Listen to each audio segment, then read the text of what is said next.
E aí, irmãos, nós estamos falando desse neocórtex. Olha, eu pintei aqui de verde toda essa área grande aqui, que, como o Anton fala, é uma folha amassada.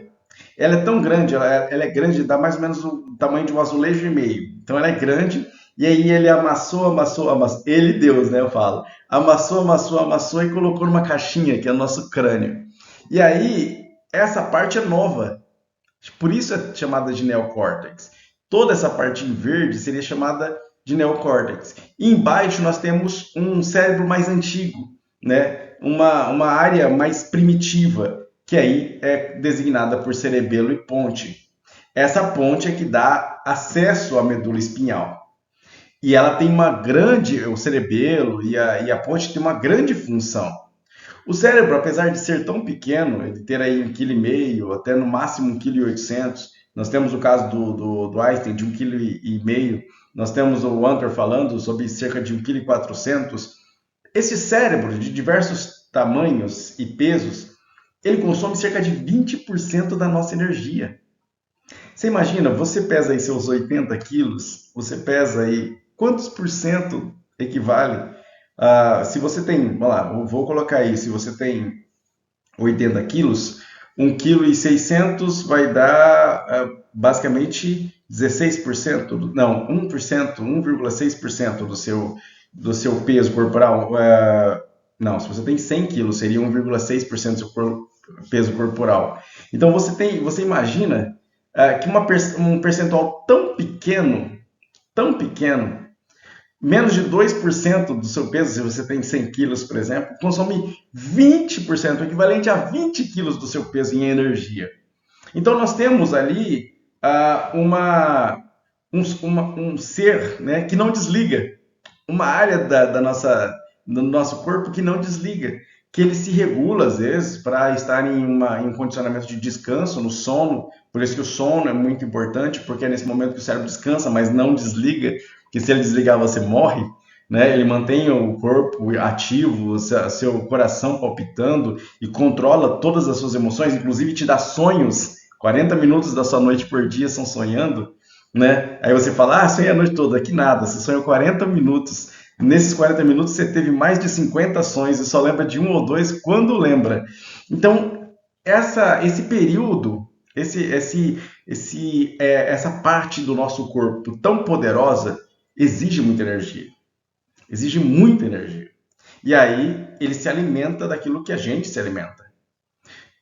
Um dos alimentos preferidos do cérebro, como eu já disse, é a glicose, que é de onde nós tiramos, que tem muito no açúcar. Né? O açúcar é pura glicose quase. Então nós temos ali o alimento também favorito, que dá energia, né? Que dá energia para o nosso cérebro. Mas é lógico, gente, tudo, o nosso corpo vai transformando também em glicose, o próprio carboidrato, aminoácido, eles vão sendo trabalhados em nosso corpo, e o cérebro ajuda nesse controle, nesse cuidado todo. E o que você precisa perceber é que ele gera uma necessidade de energia muito grande. Então, se você está com pouca alimentação, você vai se sentir com dificuldade de concentração, com dificuldade de raciocínio. Por quê? Porque o seu cérebro está precisando de alimento. E ele é bem preguiçoso, ele quer economizar energia, viu? Por isso, você precisa se forçar para crescer. Você precisa se esforçar, você precisa ler mais, você precisa assistir, fazer cursos, precisa se especializar para forçar o seu cérebro. Aí você precisa de uma disciplina, você precisa de energia, você precisa gastar energia, você precisa consumir mais energia e trabalhar mais. Quanto mais ele trabalha, melhor ele fica. Ele não fica cansado, não, viu?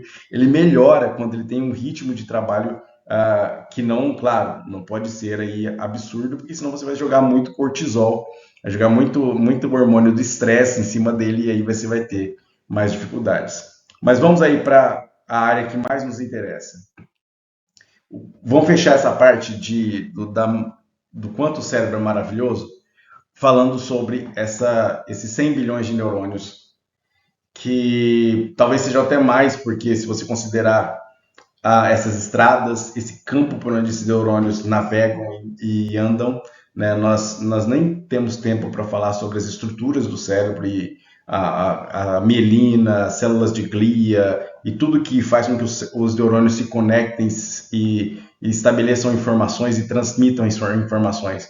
Mas para você perceber, são mais de 10 mil conexões que cada neurônio faz. Isso gera mais de 1 quadrilhão de conexões. Gente, é tanta coisa que fornece para a gente a capacidade de armazenar cada experiência da vida, cada tonalidade de cor, cada sensação auditiva, tátil. Você já teve aquele momento em que você passou, sentiu um certo perfume e aquilo te trouxe uma memória? Você fala, por que eu estou lembrando de algo? Porque o neurônio que ativou naquela vez em que você sentiu pela primeira vez aquele perfume, vai se conectar com o mesmo neurônio daquela vez e vai reproduzir aquela lembrança. Você sentir o perfume funcionou como um gatilho para a memória que vocês tiveram com a junção daqueles neurônios que se conectaram.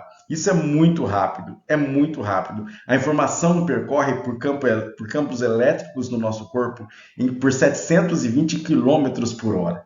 É muito rápido e é possível assim você receber uma informação, ter uma lembrança por causa dessa capacidade do cérebro. E por isso que ter toda essa capacidade de armazenamento, memória, faz com que esse dado seja impressionante. O número de estados cerebrais distintos expressados dessa maneira excedem muito o número de átomos no universo conhecido. O número de átomos no universo conhecido.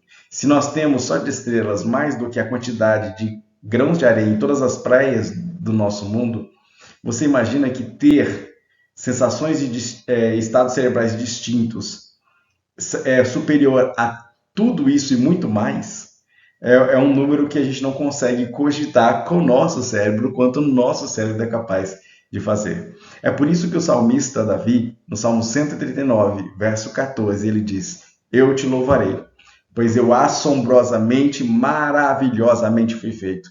Maravilhosas são as tuas obras, e isso a minha alma o sabe muito bem.